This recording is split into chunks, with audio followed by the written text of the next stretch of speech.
Hello, everyone. Before we start, make sure to like and subscribe to the Haunted Creeps channel and leave a comment with where you're from and what time you're watching. That way, YouTube will keep showing you stories just like this one. Now, let's begin. Story 1. The House That Only Appears on Halloween. It was the kind of Halloween night that felt wrong. The moon was too bright. The air was too still. And when the wind finally moved, it didn't sound like wind. It sounded like whispering. Evan Turner was 16, and like every other teenager in Hollow Creek, he thought ghost stories were just small-town nonsense. The legend of the vanishing house was one of those. Supposedly, every Halloween, an old Victorian house appeared at the end of Willow Road, a road that didn't exist the day before. Kids would dare each other to find it, but no one ever did, until that night. "Come on, Evan," said Tyler, his best friend, the kind of guy who always had a GoPro strapped to his head. One night, one shot, we find the house. We go viral, Evan smirked, pulling his hoodie up. And what if it's just an empty field like every year? Then we'll tell everyone we saw the ghost of your social life. Laughter, flashlights, a phone recording, the usual Halloween stupidity. There were 4 of them that night: Evan, Tyler, Chloe, and Mia. They left the main road behind, stepping onto the old dirt path where the streetlight glow faded to black. Chloe checked her phone. No signal. Great, Tyler grinned. Perfect. That's how all the best horror stories start. At exactly 11:47 p.m., they saw it. At the end of the road, a shape. Faint, like mist, then clearer, solidifying as they walked closer. A house, an old one, Victorian. 3 stories tall with windows that looked like eyes watching from the dark. Evan froze. "That wasn't here before," Mia whispered. "It's beautiful." The front door opened, on its own. The floor creaked like bones under their shoes. The air smelled of rotting wood and lilac perfume, like something that had died but wanted to look pretty doing it. Tyler's camera beeped. "This is insane, man. Are we actually inside?" A sound cut him off. A music box, somewhere upstairs playing "You Are My Sunshine," but slowed, warped, wrong. Chloe clutched Evan's arm. "Let's go. Please. I don't like this." Evan looked up the staircase. Each step was covered in dust, except for one, a single clean footprint, small, like a child's, fresh. "Hello?" he called out. The music box stopped, and someone answered back from the dark hallway above. "You found me." A small figure stood halfway down the staircase. A girl, maybe 10 years old, pale with long black hair, wearing a white nightgown stained brown at the hem. Tyler lifted the camera. "Holy, it's a real kid." But the camera flickered. The girl wasn't there on screen, only static. In real life, she was staring right at Evan. "Are you lost?" Evan asked softly. She smiled. "No. You were the front door slammed shut behind them." The sound echoed like thunder. Chloe ran for the door, pulling the handle. Locked. Mia screamed. Tyler spun around. The girl was gone. They turned toward the living room and froze. On the far wall hung 4 portraits, dusty and cracked. Each showed a child, and beneath each frame, a brass nameplate. Henry, 1903, Alice, 1904, Samuel, 1905, Evan, 1906. Evan stepped closer. What the hell? The last portrait, the one with his name, was unfinished. The face was blank. Then, as they watched, a brushstroke appeared, filling in a shape. His face. The paint glistened wet. Tyler whispered, "No way. No way that's real." The floorboards groaned, and from somewhere below came a dragging sound, like chains being pulled across stone.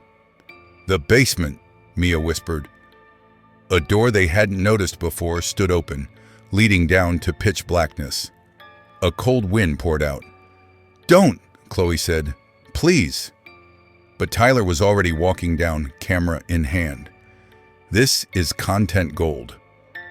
The light from his camera flickered down the steps, and then he screamed. Evan grabbed Chloe's hand and followed, but the moment his foot touched the first step, the world seemed to warp, like the air itself was bending. Tyler was gone. No camera, no scream, just the faint echo of "You are my sunshine." The basement was filled with toys, hundreds of them, old wooden dolls, stuffed bears, tiny rocking horses. Each toy had something wrong. Too many eyes, sewn shut mouths, cracked smiles. And on the far wall, 4 small chairs with names carved into the wood. The 4th chair was empty. Until Evan blinked. Then, it wasn't. Tyler sat there now. But his skin was gray, his eyes glassy. His mouth open, and dust poured out. Evan pulled Chloe and Mia back up the stairs, slamming the door behind them. But the house wasn't the same anymore. The hallway had changed. The wallpaper was breathing. Doors appeared where walls had been, each one whispering when they passed. Mia ran ahead. A door opened for her. She vanished through it. Silence. Then a single wet thud on the floor. Chloe sobbed. "We have to get out." They ran toward the front door, and it was open again. The night air howled through it, pulling at their clothes. Evan pushed Chloe outside, but as he followed, the door slammed on his arm. He looked back and saw the little girl again. She was closer now, smiling wider. "You said you'd play forever." She grabbed his wrist with a strength impossible for her size. Her skin was ice. Evan screamed and ripped free, stumbling out onto the dirt road. He turned back to the house, but it was gone. Just an empty field under the cold Halloween moon. Chloe was beside him, shaking, bleeding, crying. "Where's Mia? Where's Tyler?" He couldn't answer. The only thing left in his pocket was a tiny music box, still playing "You Are My Sunshine." Halloween, 1 year later. The local news ran a segment. Teens vanish in Hollow Creek. House sightings continue. Chloe never spoke again. She lived in a psychiatric ward now, drawing pictures of a little girl with black eyes and white teeth. Evan never went back to Willow Road. But sometimes, at night, his phone would buzz, an unknown number sending a video file. Every year on October 31st, he receives one. Tyler's GoPro footage, the same 17-second clip, showing the house, the little girl, and the sound of children laughing. But in the background, barely audible, a whisper says, "The house is waiting for you, Evan. You're the last one." If you ever drive past Hollow Creek on Halloween night and see a road that isn't supposed to be there, don't go down it, because that house isn't haunted. It's hungry. Story 2. The Mask That Smiled Back. Lydia Crane was not the kind of girl people noticed. Quiet, average. The one who worked on the sets for the Halloween play instead of starring in it. This year, she was in charge of costumes, a job she didn't even volunteer for. Mr. Harrison, the drama teacher, just handed her a cardboard box full of old masks from the storage room and said, "Pick one for the witch." She carried the box to the art room, dust puffing up with every step. Half the masks were cheap rubber monsters. One, though, was different. It was porcelain, pale, human-looking, smiling, but not kindly. The lips were too wide, the teeth too sharp. And when she touched it, it felt warm. That night, Lydia stayed late painting scenery. Everyone else was gone. The only light came from a flickering desk lamp. She lifted the mask again, brushing away the cobwebs. The smile seemed softer now, almost inviting. Then a whisper. "Try me on." She froze, heart hammering. The words had come from inside the mask. She laughed nervously. "I'm definitely hearing things." But when she set the mask down, it rolled on its own, facing her again. Halloween morning, the day of the play. Lydia slipped into the costume room, clutching the porcelain mask. In the mirror, her reflection stared back. Pale, tired, unremarkable. "Maybe I'll just see how it looks," she muttered. She placed it over her face. It fit perfectly. Too perfectly. Like the inside molded to her skin. She blinked, and for a heartbeat, her reflection smiled before she did. Then she couldn't take it off. She tugged, but the edges stuck fast, like glued. Her breathing grew shallow. The porcelain was cool, then cold. "Shh," whispered a voice inside her head. "You look perfect now." "Hey." The curtain rose. Lydia stood behind it, playing the witch. She didn't remember putting on her costume, didn't remember walking to the stage, but the mask smiled for her. The audience gasped. Every movement felt fluid, graceful, hypnotic. Every word came out smoother than she'd ever spoken. "Children of the night," she crooned, "you've come to feed me again." It wasn't in the script. Mr. Harrison's face turned pale backstage. The lights flickered. The other actors froze, then screamed as their mask began to melt. The audience thought it was part of the show until one of the props burst into real flames. The school burned for 12 minutes before firefighters arrived. They found everyone outside, except Lydia. All that remained on stage was a single porcelain mask, untouched by the fire, lying in the ashes. The next day, the local paper ran the headline, "Teen actress vanishes in Halloween blaze." No one noticed the photo on page 3. The one showing the mask, its smile slightly wider than before. October 31st, midnight. Mr. Harrison had quit teaching. He lived alone now, drinking too much, replaying that night in his head. When he heard a knock at the door, he almost didn't answer. A girl stood there in a school uniform. Her face was hidden behind a hood. "Can I use your phone?" she asked, voice trembling. He hesitated, then nodded. "Come in." The girl stepped inside, and the hood fell back. Porcelain, cracked but smiling. "You kept my costume," Lydia said. "I came back for rehearsal." The lights died. Over the next week, 3 other people vanished from town, students who had acted in the same play. Each disappearance left the same thing behind: a porcelain mask, different faces, same smile. Police never connected them. They said it was coincidence, runaways. But those who saw the masks swore the eyes moved. 10 years later, in a small antique store outside Briar Hollow, a man dusted shelves stacked with dolls and curios. A woman walked in, wearing dark glasses. "I'm looking for something unique," she said. He smiled. "You've come to the right place." He led her to a glass case in the back. Inside sat a single mask. Porcelain, pale, smiling. A little card read, "The Witch's Mask, found in the ruins of Briar Hollow High, 1995. The woman leaned close. "How much?" Before he could answer, the mask turned toward her and smiled wider. That night, the shop owner returned to lock up. He found the case empty. The security footage showed the woman putting on the mask, then vanishing into static. The next morning, a new item sat in the case.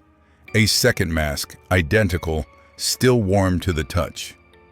Every Halloween after that, another person disappeared. Someone who had touched the mask. Locals said you could hear the whisper if you listened closely. "Try me on." And those who did were never seen again. But their faces always were, immortalized in porcelain, forever smiling. When you dress up this Halloween, check your reflection twice. If it smiles before you do, run. Story 3. The night Hollow Creek went silent. There are places that don't show up on any map. Places whispered about in bar rooms and back porches, where people lower their voices and look over their shoulders before they speak. Hollow Creek was one of them. It sat at the edge of Pine County, a dead end of a town with no welcome sign, no gas station, no reason to visit.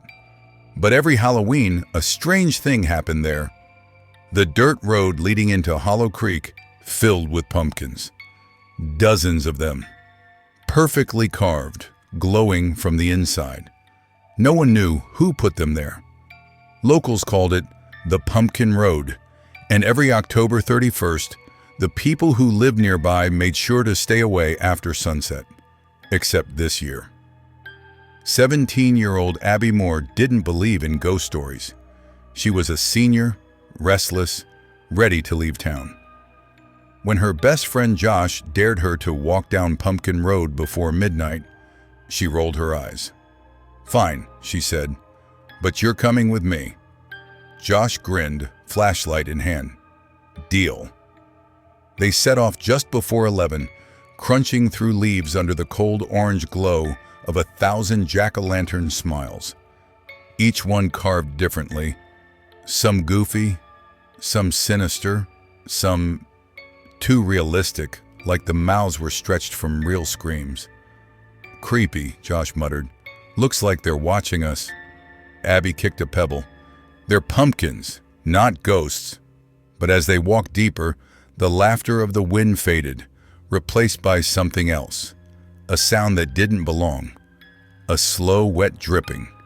And ahead of them, in the middle of the road, a single pumpkin sat, unlit. Abby crouched beside the dark pumpkin.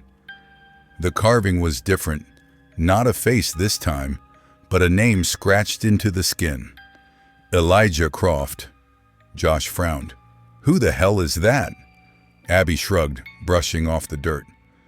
"Maybe someone's idea of a joke." She pulled a lighter from her pocket, her dad's old one, the one with the cracked silver lid, and flicked it open. The flame caught, small and shaky.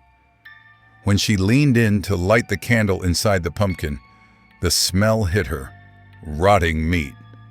Then she saw it. The candle wasn't wax. It was a finger, human. Abby screamed, stumbling back. The pumpkins lining the road flickered one by one, like they were laughing silently in rhythm. Josh grabbed her hand. "Let's go." Now, but before they turned, a voice came from the trees. "Why'd you light it?" It was low, gravelly, and close. Josh spun the flashlight toward the sound. The beam landed on a shape, tall, thin, wrapped in burlap and vines. A man, or what used to be one. His eyes glowed faintly orange like the light inside a jack-o'-lantern. The Hollow Man. Abby froze, heart pounding. "Josh!" The creature stepped forward, dragging something behind it, a sack that dripped dark liquid onto the dirt. "Every year, someone lights the last pumpkin," it rasped. "And every year, I wake up hungry." They ran. Branches tore at their clothes as they bolted through the woods, the sound of dragging footsteps behind them. Every time they looked back, they saw flickering orange light, lantern eyes cutting through the dark. Abby gasped. "What is that thing?" Josh didn't answer. He didn't have to. They both knew the old stories. the ones their grandparents whispered. Elijah Croft, the farmer who lived in Hollow Creek over 100 years ago. His wife and daughter vanished one Halloween night. When the town accused him of murder, he hung himself in his barn. The next morning, the entire pumpkin patch had rotted overnight, and every year since, new pumpkins appeared, each one carved by unseen hands. They said his spirit still wandered, hollowed out by grief, cursed to harvest souls for his lost family. The curse was supposed to be a legend, but legends don't chase you through the woods. They stumbled into an open field where an old scarecrow stood, hat tipped low, arms outstretched. Abby leaned on the fence, panting. "Please tell me this is a dream," she whispered. Josh was about to answer when the scarecrow's head turned. Its face wasn't straw anymore. It was Josh's face. Abby screamed. The ground split beneath her feet, pumpkins bursting from the soil like tumors.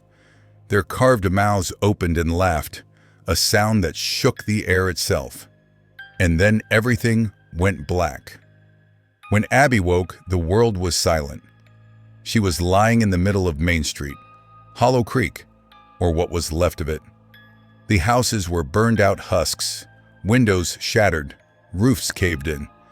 The air smelled like smoke and damp earth. There were pumpkins everywhere, thousands, each one glowing faintly, their faces twisted in silent screams. She stumbled forward, dazed. The sign for the old diner was still standing, Millie's Breakfast and Pie, though the door hung from one hinge. Inside, everything was covered in dust and cobwebs. A clock on the wall read 12:01 a.m. Then she heard the radio. Static at first, then a voice. "Welcome back." If you enjoyed this video, don't forget to subscribe.